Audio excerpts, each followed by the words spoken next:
जल्दी से ले आने वाला प्रभु यीशु मसीह की हरि पवित्र नाम में सब पवित्र लोगों को सिर्फ देता हूँ। प्रभु का अनुग्रह है, कितना सुंदर अनुग्रह का गीत था, एक समर्पण का गीत है ना, एक बहुत बड़ा समर्पण का गीत है।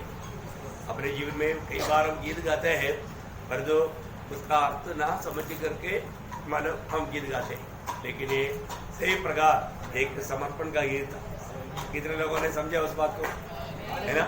वास्तव में अपने जीवन में मैं जो गा रहा है वो गीत मेरे जिंदगी से मिला जुला है कि नहीं, ये बात को परखना चाहिए। प्रभु को बहुत धन्यवाद हो, सही में प्रभु हमको बहुत प्यार करते हैं। प्रभु ने हमें स्वर्ग का सारे आत्मिक अनुग्रह हमें दिया है ना, कोई कुछ कम ही नहीं रहेगा।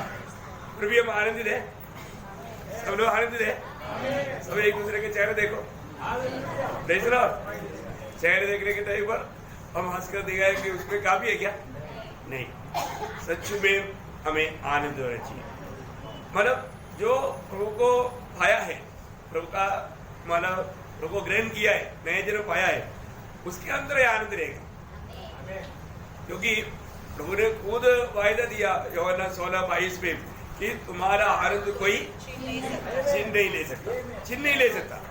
और जो तुम्हारा आनंद का वो खूबी, वो आनंद की खूबी क्या है मालूम है, उसका 15 अध्याय का 11 वचन में लिखा है। उस पर अपन ज्यादा ध्यान नहीं दिया होगा। मेरा आनंद, हाँ देखा, किसका आनंद, मेरा आनंद। देखा प्रभु बोलते हैं मेरा आनंद तुम में बना रहे। प्रभु ने जो भी दिया प्रभु का दिया। अभी प्रभु ने हमको शांति दिया, किसका शांति दिया? हाँ, तुमको पानी पीने के टाइम पर शांति मिलेगा, पानी के ऊपर शांति दिया क्या? खाना खाएगा तो पेट भर जाकर के शांति मिलेगा, ऐसे है क्या? नहीं, मेरा शांति है ना। यूहन्ना 14:27 ये वचन सब आपको मालूम है। पढ़िए देखा, प्रभु बोलता है कि मेरा शांति मैं तुम्हें दे रहा हूं। प्रभु ने दिया वो आनंद, प्रभु का आनंद दिया। प्रभु की आनंद हम नहीं खो सकता है, मतलब वो कोई छीन नहीं सकता, नहीं खो नहीं सकता, ऐसा नहीं, सॉरी, मतलब कोई छीन नहीं सकता पर तो खो सकता है। कोई छीन नहीं सकता पर तो हम खो सकता है। देखो इसमें बहुत फर्क है ना। प्रभु का हर एक बातों में बहुत अंदर है। मतलब प्रभु ने जो दिया है वो हम खो सकता है, परंतु क्योंकि उसको संभालने का काम हमारा था, है ना। अभी प्रभु में आया, प्रभु ने हमें बुरा कार्य करने के पीछे प्रभु का बड़ा उद्देश्य है। आज भी बहुत लोग, प्रभु के लोग, कई लोग दुखी निराश रहता है, अशांति में रहता है। कारण क्या है? वो खोया, उन्होंने खोया, उनमें बना रहना चाहिए था, पर तो कोई ना कोई पाप किया और वो पाप प्रभु के सामने कबूल नहीं किया। बहुत बड़ी बात। देखो, दो प्रकार का दासत्व चलता ही है हमेशा, है ना। मतलब जब यीशु मसीह ने कहा वो शब्द यूहन्ना का सुसमाचार, आपको सबको मालूम है, 8 अध्याय का 34 से 36 तक वचन, यूहन्ना का सुसमाचार, John gospel chapter 8 verse 34 to 36। हाँ, मैं तुमसे सच कहता हूँ कि जो कोई पाप करता है वह पाप का दास है। दास सदा घर में नहीं रहता, पुत्र सदा रहता है। इसलिए यदि पुत्र तुम्हें स्वतंत्र करेगा तो सचमुच में स्वतंत्र हो जाएगा। प्रिय, मैं एक बात आपको बताना चाहता हूँ, प्रभु यीशु मसीह में विश्वास किया हुआ व्यक्ति को प्रभु ने स्वतंत्र किया है ना। प्रभु ने उसको पाप क्षमा दिया है। मैं आपको बोलना चाहता हूँ, आज भी कई लोग जाने अनजाने मतलब शैतान की धोखे में ये आनंद खोकर बैठ करके जीवन बिताता है। हमारे जीवन में एक समय में हमारे में आनंद नहीं था, हम आनंद ढूंढ कर जाते थे, है ना। लेकिन वहां पर भी सच्चा आनंद नहीं मिलते थे, परंतु वो आनंद हमें ढूंढ कर आया। यीशु मसीह के जन्म के समय में स्वर्गदूत ने क्या गवाही दिया था? हाँ देखा, वो भी सादा आनंद नहीं है ना। वहां पर एक शब्द प्रयोग बहुत बड़ी बात है ना। लूका उसका 2 अध्याय का 10-11 वचन।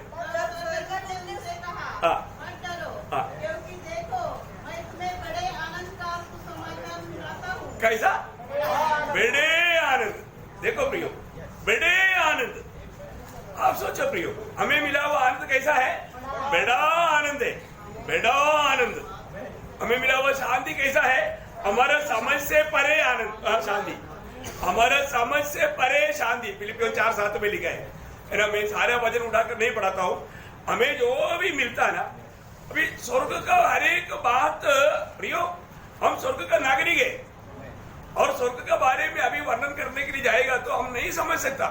अभी जो समझने के लिए दिया वो बात को समझ नहीं पा रहा है तो फिर आनंदता की बात कैसे समझेगा? अगर वो बातों को अगर आप थोड़ा भी समझेगा फिर उसको प्राप्त करने के पीछे आपका दिल लगेगा बहुत भारी दिल में, है ना। एक बात जानना, अपन जो भी जाना यो हमने पाया प्रियो, सच पाया, सच्चाई पाया, इसलिए उसके लिए हमें कितना प्रभु से आभारी होना चाहिए। हमें जो मिला हुआ वो आनंद बड़े आनंद है, बड़े आनंद प्रभु ने हमें कैसे दिया? क्योंकि हम बड़ा ऐसा दुख में था। वो दुख का कारण क्या था? पाप था। तो इसलिए प्रभु ने हमें हमारा जो जीवन का सारा समस्या का जड़ भाव, वो भाव हमारा जीवन से प्रभु ने दूर किया, देखा है। और पाप के द्वारा होने वाला हर एक बातों को प्रभु ने जड़ से निकाला ना।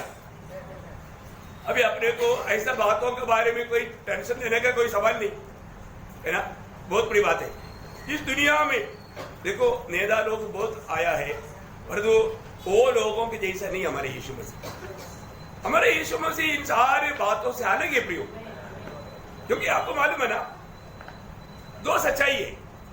एक प्रभु यीशु मसीह सच्चे है, ये बात बिल्कुल, क्योंकि यीशु मसीह ने खुद कहा ना यूहन्ना 14:6 में, ये सब तो आपको मालूम है, सच्चाई मैं ही हूं। सच्चाई मैं भी हूं नहीं, सच्चाई मैं ही हूं। देखा, यीशु मसीह की बाहर सच्चाई नहीं है, यीशु मसीह की बाहर सच्चाई नहीं है। इसी प्रकार प्रभु ने कहा मेरा वचन सत्य है, प्रभु का वचन सत्य है ना। यूहन्ना 17:17 ये सब आपको मालूम है, तेरा वचन सत्य है। प्रियो, ये सत्य वचन हम जब प्रभु की उपस्थिति में बैठ करके जब हम प्रभु का वचन जब सुन रहा है, कितना अनोखी बात है ना। ये सच्चाई है प्रियो, ये सत्य। जब आपको मालूम है जब दानियल 10:21 में लिखा है सत्य ग्रंथ में, क्या है कौन सा ग्रंथ? सत्य ग्रंथ। बाइबल का नाम है सत्य ग्रंथ, इसमें सब सत्य है, हर एक बात सत्य है ना। अभी हमारा एक समय में लोग नहीं समझते थे, मतलब यशायाह 7:14 में क्या लिखा? कुमारी गर्भवती होगा, पुत्र जनेगा, उसका नाम इम्मानुएल लगेगा। ये कैसे विश्वास करेगा? कुमारी कैसे गर्भवती होगा? ऐसा नहीं हो सकता। लोगों ने ऐसा विचार किया, परंतु हम देखते हैं जब समय पूर्ण हुआ, समय पूर्ण हुआ, समय होने दो ना, प्रभु का वचन है। एक बात मैं आपको बताऊं, प्रभु जब दुनिया में जब था उस समय में मत्ती 5:18 में क्या बोला? व्यवस्था का एक बिंदु भी कभी नहीं चल सकता, है ना। अभी दुख शब्द का उधर ही दो ऐसा पॉइंट आता है, वो पॉइंट भी नहीं लगेगा तो ये दुख कम पड़ेगा, लेकिन मतलब वो थोड़ा सा वो आता है बीच में डॉट जैसा, है ना। परंतु वो नहीं है तो भी उसको दुख पड़ेगा, लेकिन वो पॉइंट तक भी रहेगा। प्रभु बोलने का अर्थ वचन, प्रभु का वचन इतना पवित्र है प्रियो, वो वचन बदल नहीं सकता। वो वचन में लिखा हुआ हर एक बात पूरा होगा, है ना। अगर शैतान के निश्चय क्या है, हम वो वचनों को ठीक प्रकार ना विश्वास करें, है ना, उसको ना समझे, उसका लाभ ना उड़ाए। देखो यीशु मसीह का जैसा बोला, समय की पूर्णता में गलाती 4:4 के अनुसार, है ना, समय की पूर्णता में स्त्री की संतान होकर के वो जन्म लिया। कहा जन्म लेगा? बोला बेथलेहम में, बेथलेहम में जन्म हुआ, है ना। जन्म होने के बाद में वो मिस्रैम को भागेगा, लिखा मिस्रैम को भागा, मिस्रैम को लौटा कर लाएगा, बोला लौटा कर लाया। जन्म होने के समय में मतलब बहुत से 2 साल के नीचे वाले बच्चे लोग मारा जाएगा, पूरा हो गया। कौन सा वचन अधूरा रहा? एक एक शब्द प्रभु के बारे में लिखा हुआ, है ना। किस प्रकार मारेगा, कितना सिक्का को हमारा दोस्त ने उसको भेज डालेगा, 30 सिक्का को, देखा, देखो 29 को भी नहीं, 20 को भी नहीं, 40 को भी नहीं, है। और यीशु मसीह ने खुद बोला ना, मरने के बाद मैं तीसरा दिन जी उठेगा। सूली पर भी हे प्रभु, हे परमेश्वर मुझे क्यों छोड़ दिया, वो शब्द तक लिख कर रखा। हजार साल पहले आप देखो, एक एक बात यीशु मसीह जीवन में आने के समय में एक एक बातें जो होना था वैसा ही हुआ है। तो प्रियो, प्रभु का दोबारा आगमन भी वचन में लिखा हुआ ऐसा होगा। उस बातों में शंका करने की जरूरत है क्या? नहीं प्रियो। पर तो आज भी कितने लोग शायद उस बात को इतना मतलब सीरियसली विश्वास नहीं करता होगा। देखो, अभी भी हमारा जीवन में हम प्रभु के साथ किस रीति में भक्ति करता है, प्रभु के वचन को हम किस रीति में मानते हैं, ये बात को हमें जानना है। प्रभु का वचन हम सुनते हैं परंतु मानने में बहुत लोग हमारा धीमा है, और इसलिए प्रभु का दिल को आनंद नहीं हो व्यक्ति के प्रति। हमें हर एक व्यक्तिगत जीवन में भी प्रभु को आनंदित करने वाला एक जीवन बिताना चाहिए, है ना। हर एक लोग हम प्रभु यीशु मसीह के द्वारा उद्धार पाए हुए लोग हैं, है ना। हमारे जीवन में हमेशा जरूर हमारे जीवन में कोई समस्या नहीं आएगा ऐसा नहीं प्रभु ने कहा, परंतु इन सारे बातों में प्रभु हमारे साथ है। देखिए, अभी आपको मालूम है वो फरीसी शिमोन यीशु मसीह को भोजन के लिए बुलाया, है ना। वहां पर वो किस दिल से बुलाया मालूम नहीं, क्योंकि वो जैसा यीशु मसीह का आदर करना चाहिए आदर नहीं किया। वो जो आदर देना चाहिए ना, जब लूका 7 अध्याय में आप लोगों को मालूम है उसका 33 से 50 तक का वचनों में, मतलब लंबा बात है, पढ़ना नहीं अभी, आप बाद में पढ़ना घर में जाकर के। वहां पर प्रभु के वचन में आकर के एक भावनी स्त्री आकर के आंसू बहा रहा है, रो रहा है, वो गिड़गिड़ा करके अपने पाप प्रभु के सामने कबूल कर रहा है। बातचीत भी नहीं हुआ, दिल जानने वाला प्रभु ने जाना, इसको क्या जरूरत है। परंतु शिमोन ने दिल में क्या सोचा, अरे ये आज मैंने बहुत बड़ा मिस्टेक किया, इसको भोजन के लिए बुलाया, गलत हो गया। ये मैंने सोचा था ये कोई भविष्यता होगा, है ना, लेकिन ऐसा नहीं लग रहा है, क्योंकि ऐसा होता तो ये स्त्री को पहचान लेता, इसको भगा देता है। जब उनका दिल में सोच रहा था, प्रभु ने वो देखा, उनका दिल को विचार को देखा, तब प्रभु ने उनसे पूछा। अब यीशु मसीह वहां पर कहने वाले एक शब्द देखो, हमारा प्रभु यीशु मसीह परमेश्वर है, उसका 2 मोटा सबूत हम किसी के सामने भी दावा करके बता सकता है। पहली बात, यीशु मसीह ने पाप क्षमा किया। क्या किया? पाप क्षमा किया। देखो, पाप क्षमा करने का अधिकार सिर्फ परमेश्वर को है, परमेश्वर को छोड़ करके कोई पाप क्षमा नहीं कर सकता। यहाँ पर यीशु मसीह ने वो स्त्री से क्या कहा था, वही अध्याय में उसका 48 वचन पढ़ना। हाँ, देखा, तेरा पाप क्षमा हुआ। प्रियो, ये दुनिया में कोई भी महान व्यक्ति, कोई भी जिसको भी लोग जो मान रहा है, पूछता है, ऐसा कोई भी व्यक्ति कभी किसी का पाप क्षमा किया नहीं। क्योंकि खुद पापी है, दूसरे का पाप कैसे क्षमा करेगा? नहीं कर सकता। अब बहुत बड़ी बात है। और जो यीशु मसीह निष्पापी है, यीशु मसीह पाप रहित होकर के जन्म लिया, वो पाप रहित होकर के जीवन बिताया, और यीशु मसीह पापियों के लिए मरा। ये बहुत बड़ी बात है। पाप क्षमा करने के लिए सिर्फ प्रभु यीशु मसीह के पास ही अधिकार है, क्योंकि वो स्वयं परमेश्वर है ना, वो स्वयं परमेश्वर है। अभी उसको पाप क्षमा क्यों मिला? उसको पाप क्षमा क्यों मिला? ये स्त्री को पाप क्षमा क्यों मिला आपको मालूम है? उसका एक कारण वहां पर लिखा है, उसका 50 वचन में। आपका ध्यान आने के लिए मैं बोलता हूँ, आपने वो भाग निकाला होगा तो आप देख सकता है। हाँ, देखा, तेरा विश्वास ने तुझे प्रियो। एक बात यहाँ पर मुझे सुनने वाला सभी पवित्र लोगों ध्यान से सुनना प्रियो। आज आप ये वचन विश्वास करते हैं क्या? प्रभु यीशु मसीह मेरी पाप क्षमा करने के लिए सामर्थ्यवान है, ये सच्चाई आप विश्वास करते हैं क्या? अभी तक अगर आपका उद्धार नहीं हुआ है तो आप ध्यान से सुनना, ध्यान से सुनना। और अभी तक आपका पाप क्षमा नहीं हुआ है तो प्रियो, प्रभु यीशु मसीह एकमात्र पाप क्षमा देने वाला है, एकमात्र मुक्तिदाता है ना। उसके पास वो अधिकार है, और उसने हमारा पापों के लिए हमारे लिए दुनिया में आया, हमारे लिए जिया और हमारे लिए मरा और हमारे लिए जी भी उठा, क्योंकि उसका पुनरुत्थान हमें धर्मी बनाने के लिए था करके रोमियो 4:24 में लिखा है। आपको याद होगा ना, रोमियो 4:24-25 में है आपका। चलो देखो देखो, हमारे अपराधों के लिए पकड़वाया गया हाँ, और हमारे धर्मी ठहरने के लिए हमारा धर्मी कौन सा वजन है? 25 है। ओके 25 वजन, आप लोग 25 वजन। हमारा धर्मी ठहरने के लिए जिनाद भी गया। देखा हमें धर्मी। मैं एक बात आपको बताना चाहता हूँ, प्रभु ने खुद जीते जीते ही बोला था कि मैं मरने के बाद तीसरे दिन जी उठेगा, क्योंकि उसके लिए यूहन्ना का दृष्टांत दिया था। देखा वो सब वचन पूरा हुआ प्रियो। कौन सा वचन अधूरा रहा प्रियो? ना प्रभु जो भी कहता है, प्रभु का वचन सत्य है, सत्य है, सत्य है ना। प्रभु यीशु मसीह हम पापियों का उद्धार करता है, वो पाप क्षमा देता है। जीते जीते दुनिया में जीवन बिताते वक्त भी जब मरकुस को सुसमाचार 2 अध्याय का 5 वचन, उसका 5 वचन, उसका विश्वास देखकर उस लकवे के रोगी से कहा, हे पुत्र तेरा पाप क्षमा हुए। देखा तेरा पाप क्षमा हुआ है, बोले का मतलब प्रभु ने उनको क्षमा दिया। आप देखा है, प्रभु क्षमा करता है प्रियो। प्रभु को क्षमा करने का अधिकार है।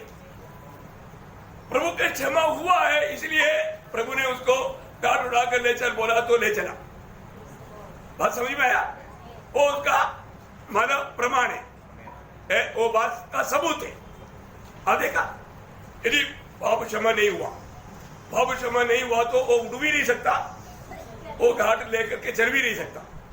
देखिए, परंतु वहां पर हम देखते हैं कुछ लोग, आज इधर भी है ऐसे लोग, भजन सुनने के टाइम पर कुछ ना कुछ कमेंट्स करेगा। ये फरीसी लोग, शास्त्री लोग जैसा कुछ लोग मंडली में भी मिलेगा, हमेशा कुछ ना कुछ कमेंट्स। कोई भी कमेंट्स नहीं करना प्रभु के वचन के ऊपर, आप बहुत बड़ा दोषी ठहरेगा है। प्रभु बात करने के टाइम पर उसके ऊपर कमेंट्स करने के लिए किसको अधिकार है, किसको नियुक्त किया? वहां पर क्या हुआ? उसका 6-7 वचन, जो वहाँ बैठे थे अपने अपने मन में ये विचार करने लगे, ये मनुष्य क्यों ऐसा कहता है? ये तो परमेश्वर की निंदा करता है। परमेश्वर को छोड़ और कौन पाप क्षमा कर सकता है? देखो, परमेश्वर को छोड़ करके और कौन पाप क्षमा कर सकता है? ये मनुष्य ऐसे क्योंकि उन्होंने यीशु मसीह को नहीं पहचाना, यीशु मसीह को नहीं जाना। आज भी कितने लोग प्रभु को नहीं जाना, अभी भी जैसे जानना चाहिए मैंने जाना क्या? अपने आप को परखो। और आगे यीशु ने तुरंत अपनी आत्मा में जान लिया कि वे अपने अपने मन से ऐसा विचार कर रहे हैं, और उसने कहा, तुम अपने अपने मन में ये विचार क्यों करते हो? क्यों करते हो? तुम अपनी अपनी मन में ये विचार क्यों करते हो? क्योंकि अभी सबूत होने जा रहा है। आगे सहज क्या है? क्या लकवे के रोगी से यह कहना कि तेरे पाप क्षमा हुए, या यह कहना कि तू उठ अपनी खाट उठाकर चल फिर? परंतु इससे तुम जान लो कि मनुष्य के पुत्र को पृथ्वी पर पाप क्षमा करने का भी अधिकार है। उसने उस लकवे के रोगी से कहा, मैं तुझसे कहता हूँ, उठ अपनी खाट उठाकर अपने घर चला जा। देखा, तुरंत वो उठा और तुरंत खाट उठाकर सबके सामने से निकलकर चला गया। तुरंत। अभी आप देखिए, धीरे धीरे उड़ गया, धीरे धीरे ऐसा कुछ करते करते। आजकल आपको देखा है ड्रामा, ऐसा नहीं कहे प्रियो, तुरंत तुरंत। अभी आपको सबको मालूम है, मतलब तकरीबन आज जो भी बात है, बीमारी है, कोई भी बात है, उसके पीछे पाप का कार्य है। पाप का बहुत बड़ा एक बंधन है ना। वो बंधन जब मैं आपको बोलता हूँ प्रभु में जब आता ना, वो सारा बंधन खुल जाता है। ये बात सच्ची बात है, और मैं उसका खुद गवाह हूँ, है ना।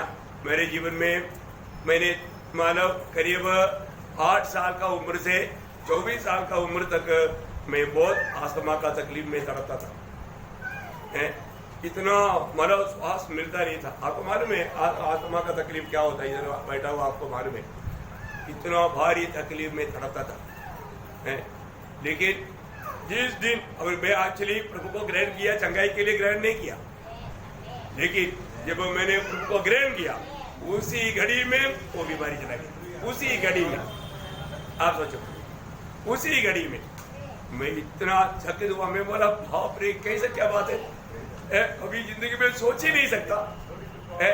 देखो, पूर्ण रूप में मैं ही को आपको बात बताना चाहता हूँ, प्रभु हमें पाप क्षमा दिया है तो जीवन बदलेगा, हर प्रकार बदलेगा, हमारा अवस्था ही बदलेगा, हमारा सोच विचार, हमारा भावना, हमारी इच्छा, हमारा जीवन का लक्ष्य सब बदल जाता है।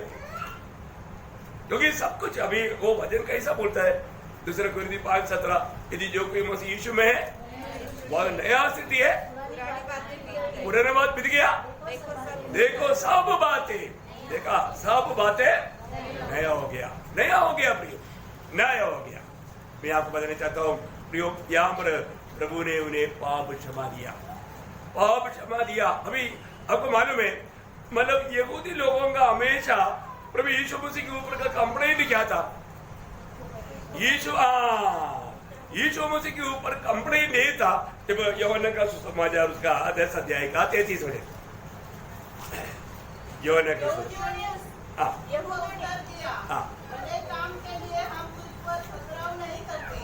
परंतु परमेश्वर की निंदा करने के कारण और इससे कि तुम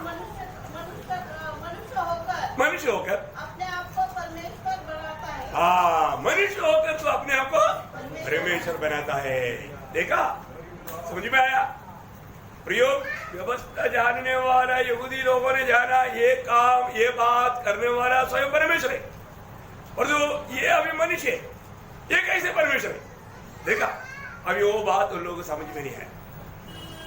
देखो, सच में प्रभु का दया, प्रभु की करुणा कितना बड़ा है ना।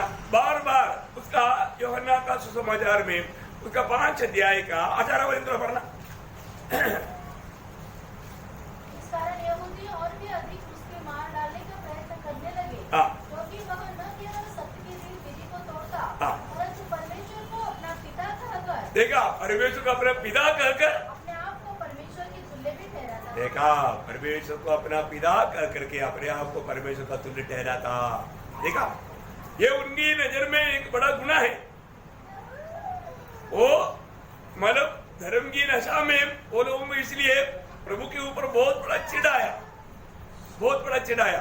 पिलातुस के सामने कंप्लेंट करने के टाइम पर भी वो यही एक विषय को लेकर के बोलता है मृत्युदंड का योग्य है। जब उसका 19 अध्याय यूहन्ना 19 का 7 पढ़ना। यहूदियों ने उसको उत्तर दिया, हमारी भी व्यवस्था है और उस व्यवस्था के अनुसार वो मारे जाने के योग्य है, क्योंकि उसने अपने आप को परमेश्वर का पुत्र बनाया। देखा, वो इसी प्रकार मार डाले जाने के लिए योग्य, क्योंकि उसने अपने आप को परमेश्वर का पुत्र बनाया। बोलते बोलेगा मतलब वो अपने आप को परमेश्वर कहता है। यहूदी लोगों का आखिरी में भी कंप्लेंट हुई था। देखो, उन्होंने सच्चाई को नहीं जाना, है ना। प्रभु को जानना एक कितना बड़ी बात है। ये स्वर्गीय पिता की ओर से प्रकाशन मिलेगा। ये सोचता हूँ हमारा हर एक का जीवन में प्रभु ने वो काम किया है। जैसा प्रेरित पौलुस को जो अनुग्रह मिला ना, जब गलातियों में वो लिखा है उसका 1 अध्याय का 15-16 वचन में कि पुत्र को मुझ में प्रकट करने के लिए पिता प्रसन्न हुआ। ये सच्ची बात है। मेरे और आपके जीवन में वो मानो वो कितना गहरा वचन है ना। मुझे ठहराया और अपने अनुग्रह से बुला लिया, जब इच्छा हुई कि मुझमें अपने पुत्र को प्रकट करे। देखा, इच्छा हुई मुझ में अपने पुत्र को प्रकट करे। सबको मिल गया ना। रोमियो 1 अध्याय का 15-16 वचन पढ़ा है। सॉरी, गलातियों 1 अध्याय का 15-16 वचन। तो बहुत बड़ी बात है। मेरा अपने जीवन में हमें परखना भी है ना। पहली बात, प्रभु यीशु मसीह को ही सिर्फ पाप क्षमा करने का अधिकार है ना। बाकी सब लोग पापी था, खुद का पाप से छुटकारा नहीं पाया और दूसरे को क्षमा क्या देगा, और वो पाप में होकर मर गया है। और हमारे यीशु मसीह का वो स्वयं परमेश्वर है। उस बात का और एक महान सबूत का बात क्या है? वो मृतकों से जी उठा, मृतकों से जी उठा।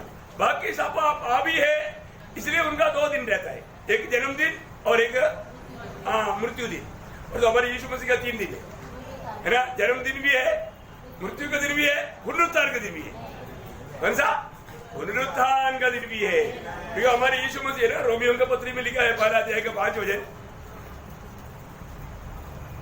तो प्रभु कितना महान है। 4 है आपका, 4 है हिंदी में, 4 है।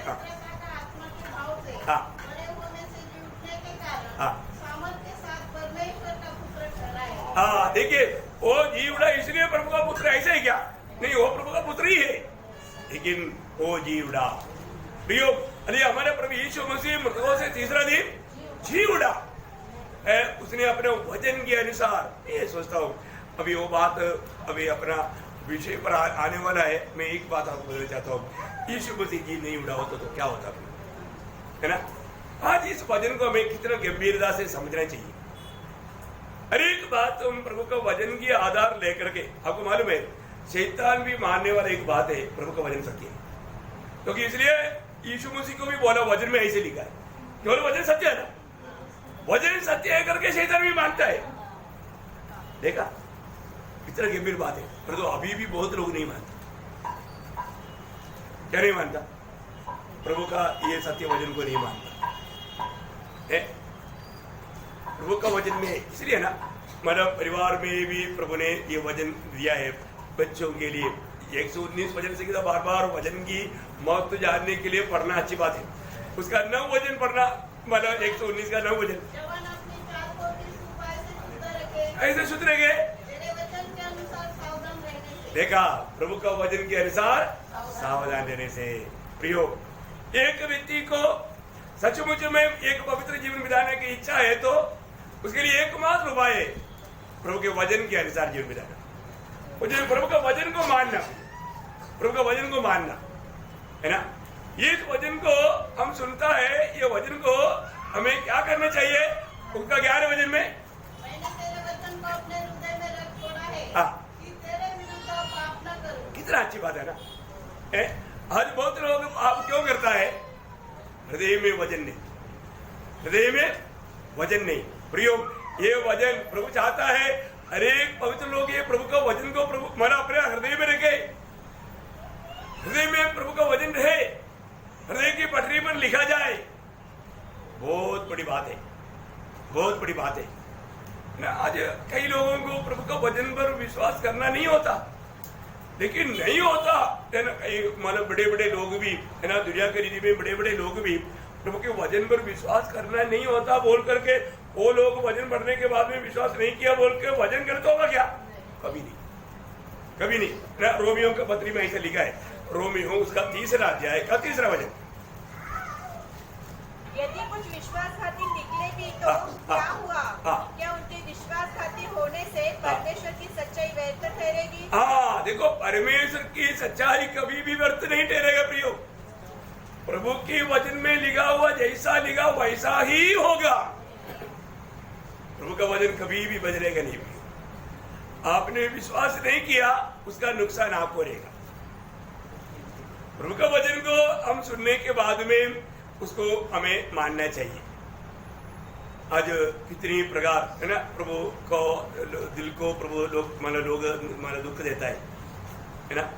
प्रभु उसके उपस्थिति में आया हुआ एक लोगों को प्रभु अपना वचन सुनाता है, लेकिन वो वचन सुनकर के अगर नहीं मानेगा तो प्रभु का दिल को बहुत दुख होता है। सच में कई लोग वचन को ध्यान दे करके सुन नहीं पाता।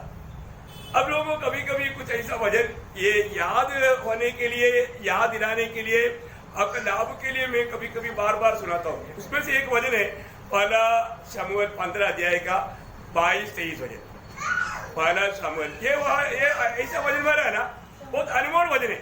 पहले शमूएल उसका 15 अध्याय का 22-23।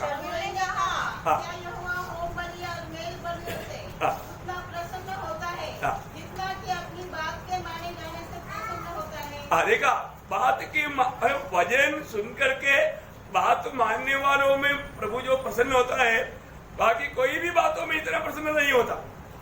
आप एक छोटा भी बात है ना प्रभु का मान कर देखो, आपको खुद आत्मा में बहुत आनंद महसूस होगा, क्योंकि प्रभु आप में बहुत आनंद हो गया। अब है ना सच्चा दिल से है ना, आप आधा घंटा थोड़ा प्रार्थना भी करके देखो। प्रभु की उपस्थिति में आप चुपचाप थोड़ा आधा घंटा बैठ करके देखो, आपका मन इतना आनंद हो जाएगा, क्योंकि प्रभु उस समय में आपको गहराई से बात करेगा। अभी हम बोलता है मानना बहुत बड़ी बात है और सुनना उसी प्रकार की एक महत्वपूर्ण बात है। दोनों बात वहां पर लिखा। हाँ, थोड़ा बढ़िया गया। मानना तो बलि चढ़ाने से, कान लगाना उत्तम है। देखा, अभी आप बस इतना तो बहुत हो गया, ये ध्यान देना है। प्रभु के लोग प्रभु के वचन पर हम कितना तक मन लगा करके दिल लगा करके हम प्रभु का वचन को सुनता है, प्रभु का वचन को सुनता है। प्रियो, हम लोग बिल्कुल प्रभु के आगमन की एकदम निकटता में, प्रभु का वचन के बारे में, उसका सुंदरता के बारे में, उसका महत्व के बारे में इतना भी वर्णन करेगा तो खत्म नहीं होता। लेकिन एक बात मैं आपको बताना चाहता हूँ, बाइबल परमेश्वर का जो वचन है ये कभी नहीं टलता।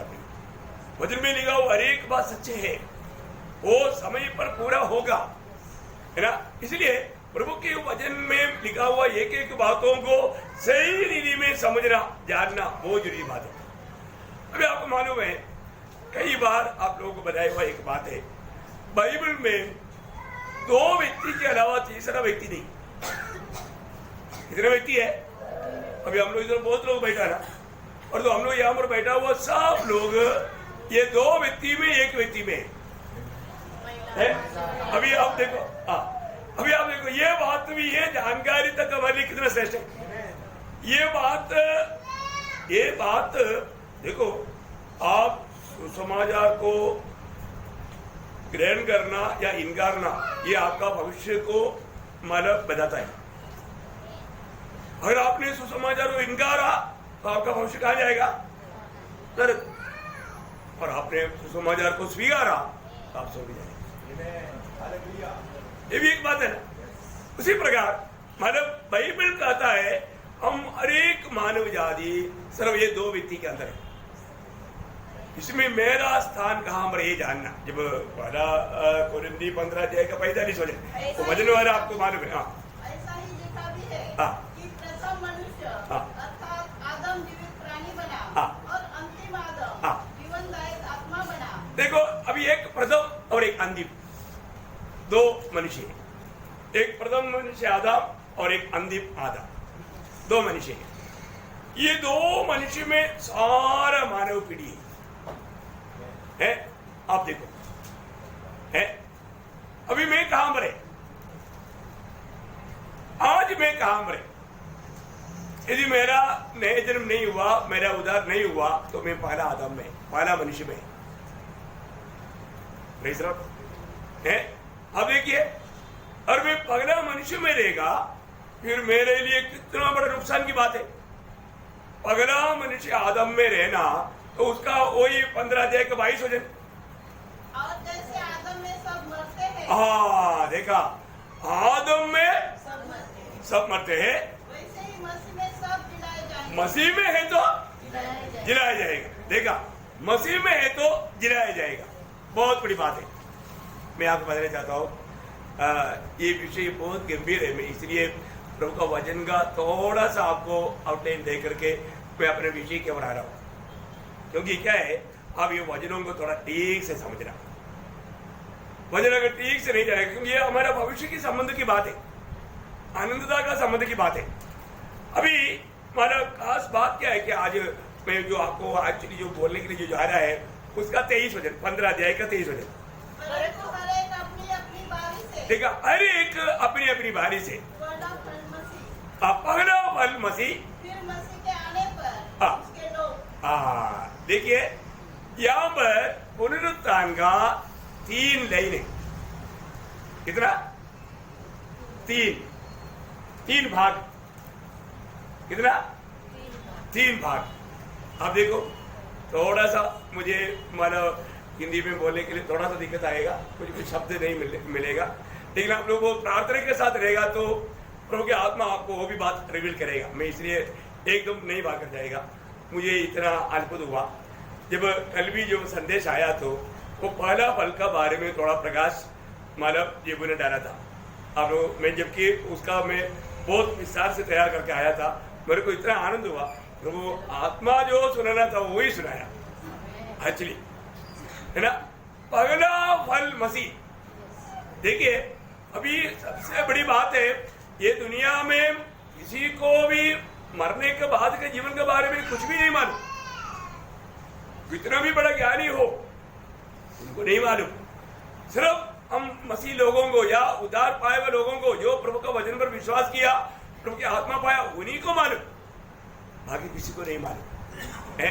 प्रयोग, क्योंकि ये सब पवित्र शास्त्र वचन के अनुसार है। ये बात को ध्यान देना क्योंकि आपको मालूम है जब वही वजन में जब यहूदियों के लिए 7 त्योहार था, 7 त्योहार में तीसरा त्योहार है जो पहला फल का हमारा त्योहार, पहला फल का त्योहार। आपको ये विषय माना लेवी के किताब उसका 23 अध्याय में मिलेगा, वो 7वें त्योहार के बारे में आपको माना मिलेगा। अभी विषय अभी हमारे यहाँ पर पहला फल के बारे में अभी आपको अगर वो विषय चाहता है मैं आपको माना कम शब्दों में वो बात मैं आपको बता देगा। थोड़ा 7 पर्व है ना, पहला माना उसका पर्व 23 का 5 और माना उसका दूसरा पर्व उसका 6 बजे और तीसरा पर्व उसका 10 से 14 और माना उसका 15 से 21, उसका 24-25, उसका 27 से 32, उसका 34 से 41। ये मतलब बाद में आप पढ़ना, परंतु फिलहाल अभी मतलब उसका 10 और 11 बजे पढ़ना। इस्राएलियों से कहा, हाँ जब तुम उस देश में प्रवेश करो हाँ जिसे यहोवा तुम्हें देता है हाँ और उसमें के खेत काटो, हाँ। तब आपने अपने पके खेत की पहली उपज का फूला हाँ। याजक के पास ले आया करना हाँ। और वह उस फूले को यहोवा के सामने मिलाए हाँ। कि वह तुम्हारे निमित्त ग्रहण किया जाए, हाँ। वह उसे विश्राम दिन के दूसरे दिन मिलाए। हाँ देखो बहुत बड़ी बात है, मतलब ये था तीसरा पर्व का बात। और हमें मालूम है कि ये फल किसको दिखाता है? प्रभु यीशु मसीह को, यीशु मसीह को। क्योंकि अभी जो हमने जो पहला कुरिन्थी 15 अध्याय के 20 वचन में क्या पढ़ा था? पहला फल। हाँ हमने पढ़ा नहीं है तो और एक बार पढ़ लीजिएगा। हाँ मसीह मुर्दों में से जी उठा, हाँ। जी उठा है हाँ। और जो सो गए हैं हाँ। उनमें वह बड़ा फल हुआ। देखिए अब यहाँ पर सो गया हुआ जी उठने वालों में पहला फल जो बोला, अभी एक्चुअली क्या इससे पहले मरे हुए जी नहीं उड़ा, जी उड़ा, फिर कैसे पहला फल है? हाँ करेक्ट, वापस मर गए। देखो आपको मालूम है पुराने नियम में 3 लोगों को जिलाया गया है ना, यीशु मसीह 3 लोगों को मरा हुआ को जिलाया और प्रेरित लोगों ने 2 लोगों को जिलाया। आप लोगों को याद है? शॉर्ट में मैं आपको ज्यादा टाइम ना निकालते हुए बताता हूँ थोड़ा जल्दी, मतलब आपका जानकारी के लिए।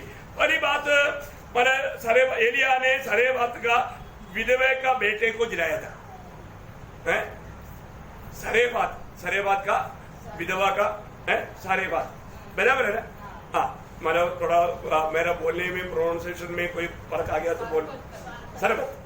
हाँ वो अब ये भाग पढ़ने से मालूम पड़ेगा। पहला राजा उसका 17 अध्याय का 21-22 वचन, पहला राजा उसका 17 अध्याय का 21-22। वह बालक पर 3 बार पसर गया हाँ। और यहोवा को पुकारकर कहा, हाँ। हे मेरे परमेश्वर यहोवा, हाँ। इस बालक का प्राण इसमें फिर डाल दे। हाँ। एलिया की यह बात यहोवा ने सुन ली हाँ। और बालक का प्राण उसमें फिर आ गया हाँ। और वह जी उठा। हाँ ठीक है, ये माना यहाँ पर एलिया के द्वारा किया हुआ एक व्यक्ति को मारिए।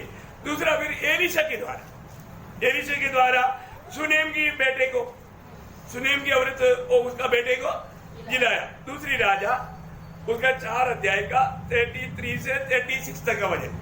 तब उसने अकेले हाँ भीतर जाकर द्वार बंद किया हाँ। और यहोवा से प्रार्थना की। हाँ। तब वह चढ़कर लड़के पर इस रीति से लेट गया हाँ। कि अपना मुंह उसके मुंह से और अपनी आंखें उसकी आंखों से और अपना हाथ उसके हाथों से मिला दिए। हाँ। और वह लड़के पर पसर गया। हाँ। तब लड़के की देह गर्म होने लगी। हाँ। तब वह उसे छोड़कर इधर-उधर टहलने लगा हाँ। और फिर चढ़कर उस पर पसर गया। तब लड़के ने 7 बार चीखा हाँ। और अपनी आंखें खोली। हाँ बोलने के बाद वो जिंदा हो गया, वो जिंदा हो गया।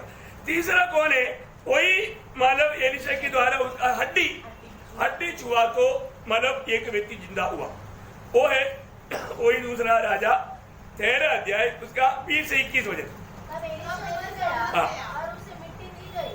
हाँ। प्रतिवर्ष वसंत ऋतु में मोआब के 10 देश पर आक्रमण करते थे। हाँ। लोग किसी मनुष्य को मिट्टी दे रहे थे हाँ। कि एक दल उन्हें दिखाई पड़ा। हाँ। तब उन्होंने उस शव को एलीशा की कब्र में डाल दिया हाँ। और एलीशा की हड्डियां हाँ देखा, तुरंत वो जी उठा। ऐसा पुराने नियम में ये 3 लोग मरने के बाद में जी उठाव करके लिखा है, लेकिन ये लोग बाद में फिर मर गया, कुछ दिन जीने के बाद है मर गया। यीशु मसीह के जी उठने के जैसा नहीं। अभी यीशु मसीह ने 3 लोगों को जिलाया। पहले याइरोस का बेटी को, याइरोस का बेटी को, जब मरकोस 5 अध्याय उसका 41-42, मरकोस उसका 5 अध्याय का 41-42। और लड़की का हाथ पकड़कर उससे कहा, हाँ सलीखा भूमि, हाँ। जिसका अर्थ है, हे लड़की, मैं तुझसे कहता हूँ उठ। हाँ। और लड़की तुरंत उठकर चलने फिरने लगी। बस तुरंत उड़ करके चलने को मिलेगा। मतलब पहला यीशु मसीह ने जिलाया हुआ वो है मतलब याइरोस का बेटी। दूसरा कौन है? नईन का विधवा का बेटा, नईन का विधवा का बेटा, लूका उसका 7 अध्याय उसका 11 से 15 तक का वचन में। दिन के बाद हाँ वह नाइन नगर में एक नगर को गया। हाँ। उसके चेले बड़ी भीड़ उसके साथ जा रही थी। हाँ। जब वह नगर के फाटक के पास पहुंचा तो देखो, हाँ। लोग एक मुर्दे को बाहर लिए जा रहे थे, हाँ। जो अपनी माँ का एकलौता पुत्र था। हाँ। और वह विधवा थी और नगर के बहुत से लोग उसके साथ थे। उसे देखकर प्रभु को तरस आया और उसने कहा, मत रो। तब उसने पास जाकर अस्थि को छू लिया और उठाने वाले डर गए। तो उसने कहा, हे जवान, मैं तुझसे कहता हूँ उठ। तब वह तुरंत तब वह मुर्दा उठ बैठा और बोलने लगा। हाँ, क्या बात है ना, वो मुर्दा तुरंत उड़ा और बोलने लगा। लगा। अभी इससे भी कितना गंभीर बात है, मानव बदनिया का नासर का मानव जी उठना है ना। मानव यूहन्ना 11 अध्याय का 43-44, यूहन्ना का सुसमाचार 11 अध्याय उसका 43-44। यह कहकर उसने बड़े शब्द से पुकारा, हाँ। हे लाजर निकल आ। हाँ। जो मर गया था वह कफन से हाथ पांव बंधे हुए निकल आया। देखा कैसा क्या बात है, प्रभु का शब्द में क्या ताकत है। कैसा प्रभु मतलब वो व्यक्ति चलकर नहीं आया, वो वजन में वो निकल के बाहर है। आप देखो इतना गंभीर बात है, हाथ पांव सब बांधा हुआ है, पूरा बॉडी बांधा हुआ है। आप देखिए है ना, प्रभु ने बोला ना पुनरुत्थान और जीवन में ही हो, है ना। जी उड़ा हुआ यीशु मसीह बोलते हैं, मृत्यु और अधोलोक की कुंजियां मेरे हाथ में। कितना बड़ी बात है। हम लोग जो विश्वास करता है वो सच्चाई में है, ये कोई कहानी बात नहीं। अभी हमारे प्रभु का आगमन आज भी हो सकता है, अभी आएगा तो कितना अच्छा था। हम लोग इधर ही उधार पाए और सब लोग रिवॉल्वर होकर उड़ा नहीं जाए एक क्षण में। कितना बड़ी बात है ना।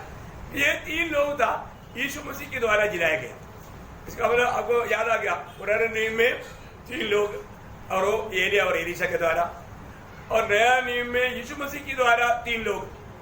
अभी प्रेरितों के द्वारा 2 लोग, एक पत्रोस के द्वारा और एक पौलुस के द्वारा, है ना। पत्रोस के द्वारा तबीता को है। देखो बहुत आपको आपका नॉलेज में रहने के लिए मैं बता रहा हूँ, 9 अध्याय में, प्रेरितों 9 अध्याय का 36 से 42 ना, तबीता का जिंदा करने के बारे में वहां मिलेगा। हमारा पढ़ने की जरूरत नहीं, आपको मालूम है। और पौलुस ने यूतिकोस को जिलाया, है ना, 20 अध्याय में, प्रेरितों का 20 अध्याय का 6 से 12 तक वजन में, ठीक है ना। तो यहाँ पर विषय क्या है प्रियो, अभी पहला फल होकर के हमारा प्रभु यीशु मसीह जी उठा, है ना। क्योंकि जब कोलोसियों का पत्री उसका 12 अध्याय का 18 वचन, कोलोसियों उसका 12 अध्याय का 18 वचन, वही देह अर्थात कलीसिया का सिर है। हाँ। वही आदि है और मरे हुए में से जी उठने वालों में हाँ। पलौटा है। मरे हुए में से जी उठने वालों में पलौटा है। बोलने का अर्थ क्या है कि अभी यीशु मसीह मृत्यु के ऊपर विजय पा करके मृत्यु को एकदम गुलाम बनाया, है ना, और हमें जीवित आशा दिया। वास्तव में अभी मृत्यु को यीशु मसीह के ऊपर कोई अधिकार है नहीं। प्रभु के लोगों के ऊपर अधिकार है नहीं। देखा कितना बड़ा कार्य प्रभु ने हमारे लिए किया, है ना। प्रभु ने हमें मृत्यु का डर से भी छुड़ाया। आज हमारे जीवन में हम लोग कितना धन्य लोग हैं, हम लोग कितना प्रभु, अभी जिसका भारी है वो बात है ना। अभी यीशु मसीह अभी वो पहला फल आ गया है तो बाकी गति में है। अभी वो अलग अलग समय में वो काट करके इकट्ठा करता है। अभी हमारे लिए ये सारे बात तो प्रभु ने पुराना नियम में भी एक छाया के रूप में दिया है। अभी हमारे जीवन में पूरा होने जा रहा है। अभी यीशु मसीह जी उठने के बाद में फिर हमारा बारी है, अभी हमारा बारी है। जब प्रभु यीशु मसीह जब बादलों में आएगा, एक्चुअली इसके बीच में यीशु मसीह जी उठने के समय में कुछ लोग जीवगा पुराना नियम का पवित्र लोग हैं, उनके बारे में आपको याद होगा जब मत्ती के सुसमाचार उसका 27 अध्याय में लिखा है, मत्ती उसका 27 अध्याय का 52 से 54। और कब्रें खुल गई और सोए हुए पवित्र लोगों के बहुत से शव जी उठे और उसके जी उठने के बाद वे कब्रों में से निकलकर पवित्र नगर में गए और बहुतों को दिखाई दिए। तब सूबेदार और जो उसके साथ यीशु का पहरा दे रहे थे लोग और जो कुछ हुआ था उसे देखकर अत्यंत डर गए और कहा सचमुच परमेश्वर का पुत्र था। देखिए बहुत बड़ी बात है, मतलब ये उड़ा मतलब उन लोग यीशु मसीह की मृत्यु के समय में जिया तो भी कब्र से बाहर नहीं आया, पहले यीशु मसीह आया, इसके बाद में वो लोग आए। पहली बात प्रभु ने उनको भी अपने साथ स्वर्ग में लेकर गया और हमें दान दिया। तो मुर्दे लोग इसलिए ना भविष्यता का किताब में यशायाह नबी की किताब उसका 26 अध्याय का 19 अध्याय, यशायाह उसका 26 अध्याय का 19 अध्याय। हाँ, तेरे मरे हुए लोग जीवित होगा। प्रभु के लोग उस समय में भी उनको ये विश्वास था। अभी आपको मालूम है एक भी किताब रजा नहीं गया हुआ समय में जीवित रहने वाला एक वक्त था ईयोब, है ना। ईयोब ने क्या गवाही दिया, ईयोब 19 अध्याय उसका 25-26 वचन, कितना अनमोल बात है ना प्रियो। हम लोग इस विषय में कितना प्रभु को महिमा देना चाहिए। पढ़िए। ये तो निश्चय है कि मेरा छुड़ाने वाला जीवित है और अंत में पृथ्वी पर खड़ा होगा और अपनी खाल के इस प्रकार नष्ट हो जाने के बाद भी मैं शरीर में होकर परमेश्वर का दर्शन पाऊंगा। देखा है, मतलब इतना बड़ी बात है प्रियो। उस समय का भक्त को भी ये बात का विश्वास था, मेरा एक दिन पुनरुत्थान होगा। प्रियो कितना बड़ी बात है। अभी आज प्रभु आ गया तो आज यहाँ पर बैठा हुआ हम सब और अभी तक प्रभु में सोया हुआ सब लोग जहां पर भी गाना गया था उन लोग भी महिमा का देख लेकर के पहले वो जी उड़ेगा और हम लोग रूपांतर होकर के प्रभु के साथ मिलेगा बादलों में। ये कितना अद्भुत बात है। वचन जो कहता है जब ये सारे बात है ना अभी भविष्य में होने वाला बात है, जब पहला थिस्सलुनीकियों 4 अध्याय उसका 13 से 18 तक का वचन।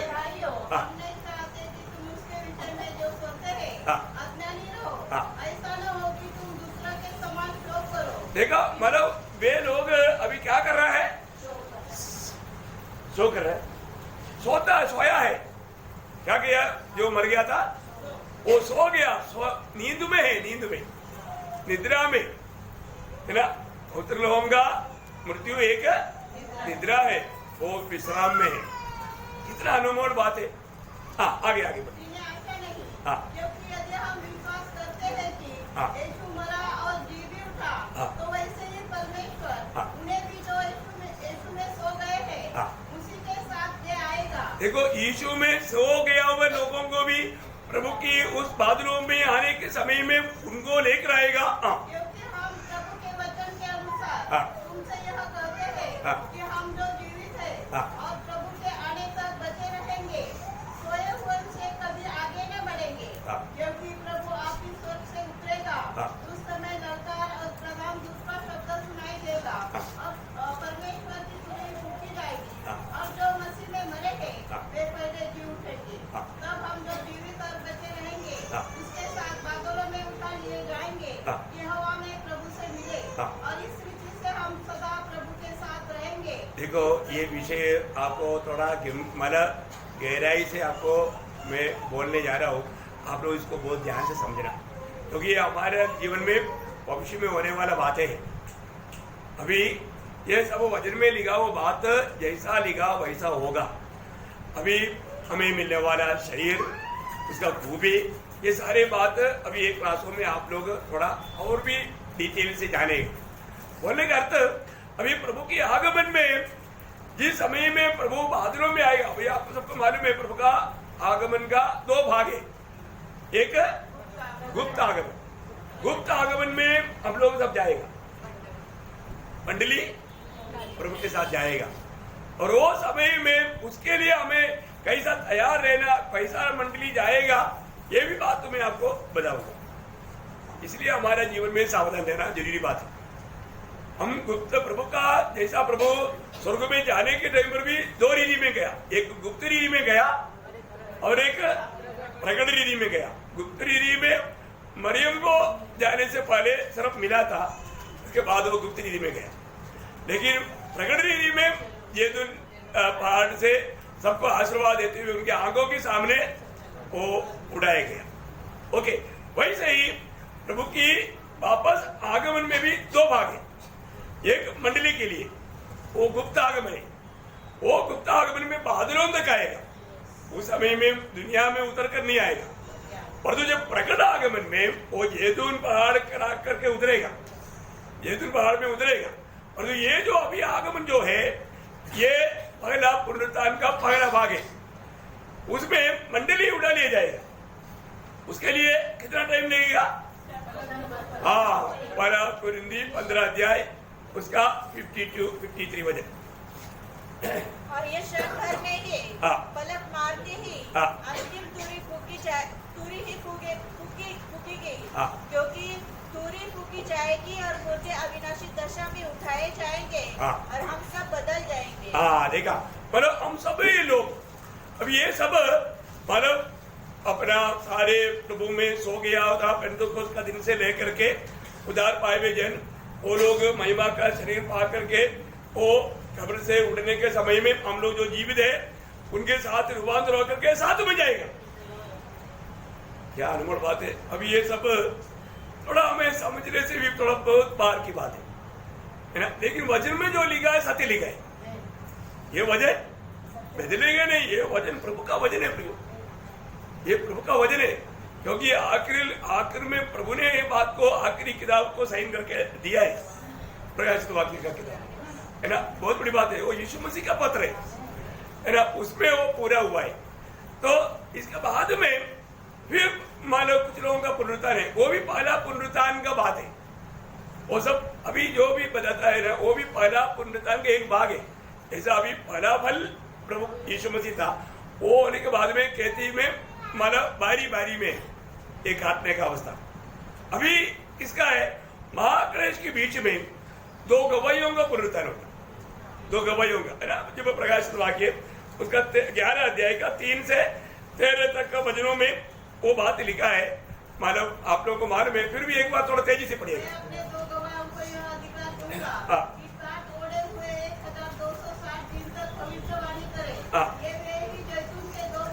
और दो दिवस है जो पृथ्वी के प्रभु के सामने खड़े रहते हैं। यदि कोई उनके हानि पहुंचाना चाहता है तो उसके मुंह से आग निकलकर उनके बैरियों को भस्म करती है। और यदि कोई उनको हानि पहुंचाना चाहता है तो अवश्य इस रीति से मार डाला जाएगा।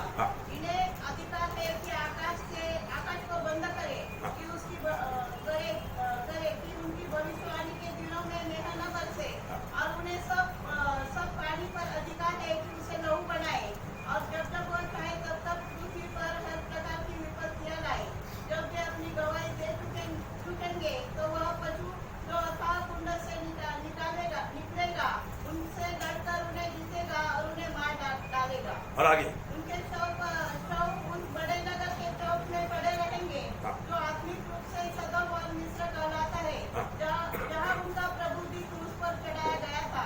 सब लोगों और कुलों और भाषाओं और जातियों के लोग उनके शवों को 3.5 दिन तक देखते रहेंगे और उनके शवों को कब्र में रखने न देंगे। पृथ्वी के रहने वाले उनके मरने से आनंदित और मगन होंगे और एक दूसरे के पास भेंट भेजेंगे। जैसे इन दोनों भविष्यवक्ताओं ने पृथ्वी पर रहने वालों को सताया था, परंतु 3.5 दिन के बाद 3.5 दिन के बाद परमेश्वर की ओर से जीवन का श्वास उनमें बैठ गया और वे अपने पांवों के बल खड़े हो गए और उनके देखने वाले पर बड़ा भय छा गया। देखिए वो लोग इस रीति में मतलब उसमें विस्तार से बोलने के लिए आप लोगों को मालूम है, इसलिए मैं विस्तार से अभी कहना नहीं चाहता। लेकिन एक बात है, प्रभु का वचन लिखा है 3.5 दिन उनका लोथ सड़क पर पड़ा रहेगा, उनको खबर में नहीं देखेगा, और सारा जगत का, सारा जाति का, भाषा का लोग देखेगा। कब लिखा? 2000 साल पहले। कैसे देखेगा? आज का पीढ़ी को आराम से मालूम, पर जो वो समय का या हमारे बचपन में भी ये बात बोलेगा तो हमको विश्वास करना मुश्किल था ना। बचपन में क्या 20 साल हुआ क्या ब्रदर? अभी टीवी वाला 20-30 साल, मतलब फिर भी अपने बचपन में ऐसे बात हम लोग मानना बहुत मुश्किल था। अब देखो, और आज यहाँ पर भी कुछ भी होता तुरंत आता ना। देखा, रोग का वजन पूरा होने के लिए सब कुछ है। आज आप देखो, ये एक एक बात आप देखता है तो ये क्यों हुआ है? रोग का वजन पूरा होने के लिए, है ना। अच्छा, और उसके अलावा कुछ परिवर्तन होता है महाक्लेश की दिनों में, बीच में उसका 7 अध्याय का, प्रकाशित वाक्य 7 अध्याय का 14 वचन। मैंने कहा, हे स्वामी, तू ही जानता है। उसने मुझसे कहा, ये वे हैं जो उस महाक्लेश में से निकलकर आए हैं। इन्होंने अपने अपने वस्त्र मेमने के लहू में धोकर श्वेत किए। देखा, ये लोग भी कहां पर पहुंच गया? स्वर्ग में पहुंच गया। देखिए, इन लोगों का पुनरुत्थान है। इसके अलावा उसका 20 अध्याय का 4 से 6, यहां तक का लोग, जो 20 अध्याय का 4 से 6 तक का लोग, ये सारे लोग पहला पुनरुत्थान में गिना जाता है। ये सारे लोग अभी मतलब ये जो 2 गवाह लोग, मतलब जो मंडली, और ये जो 7 का 14 में जो पढ़ा हुआ महाक्लेश में से आया हुआ, और ये 20 अध्याय का 4 से 6 तक का जो लोग है, ये सारे लोगों को एक ही बात पर गिना जाता है, स्वर्ग पहला पुनरुत्थान। क्या है? पहला पुनरुत्थान। 4 से 6 जल्दी पढ़िएगा। मैंने सिंहासन देखा और उन पर लोग बैठ गए, और उनको न्याय करने का अधिकार दिया गया। मैंने उनके आत्माओं को भी देखा, जिनके सिर यीशु की गवाही देने और परमेश्वर के वचन के कारण काटे गए थे, और जिन्होंने उस पशु की और न उसकी मूर्ति की पूजा की थी, और न उसकी छाप अपने माथे और हाथों पर ली थी। वे जीवित होकर मसीह के साथ 1000 वर्षों तक राज्य करते रहेंगे, जब तक ये 1000 वर्ष पूरे न हुए, तब तक शेष मरे हुए न जी उठे। यह तो पहला पुनरुत्थान है। ये पहला पुनरुत्थान है। ये पहला पुनरुत्थान, मतलब अभी तक मतलब मंडली के साथ अभी हमने जो पढ़ा, ये सारे बात ये खेत का कटनी का अलग अलग भाग है। ये सब पहला पुनरुत्थान में गिना जाता है। इसके अलावा एक आखिरी पुनरुत्थान का भी बात बोल के फिलहाल अभी आज की क्लास खत्म करेगा। ये सब पहला पुनरुत्थान में एक और एक पुनरुत्थान है, आखिरी पुनरुत्थान। इसको आखिरी पुनरुत्थान बोलते हैं। उसका 20 अध्याय का 11 से 15 तक का फिर मैंने बड़ा सिंहासन और उसको जो उस पर बैठा हुआ है देखा।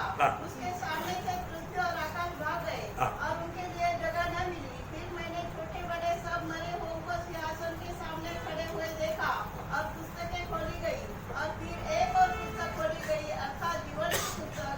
और जैसा उन पुस्तकों में लिखा हुआ था, वैसे ही उनके कामों के अनुसार मरे हुओं का न्याय किया गया।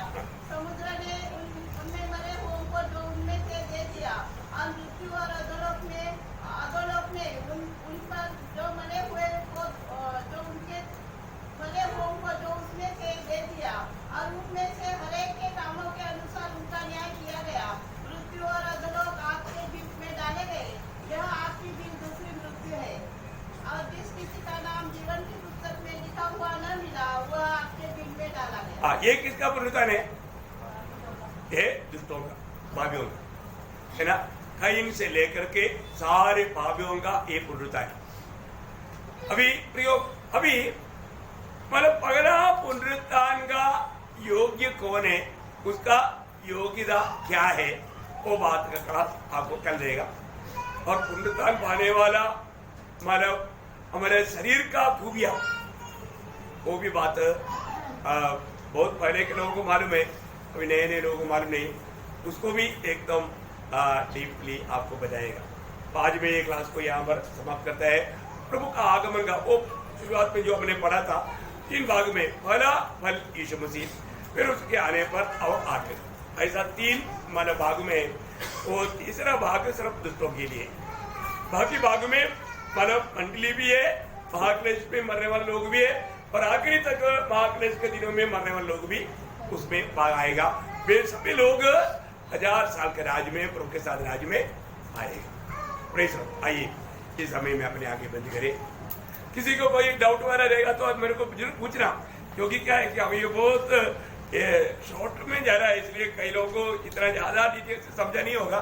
अगर किसी को भी कोई डाउट भी रहेगा तो मेरे को पूछना, मैं आपको उसको थोड़ा विस्तार से, क्योंकि समय को भी देख करके थोड़ा 10 मिनट आगे गया तो भी मालूम फिर भी आपको कोई भाग नहीं समझ में आया, आप पूछना है। प्रभु आप सबको आशीष दे, प्रभु को सारा महिमा देता हूँ। आमीन।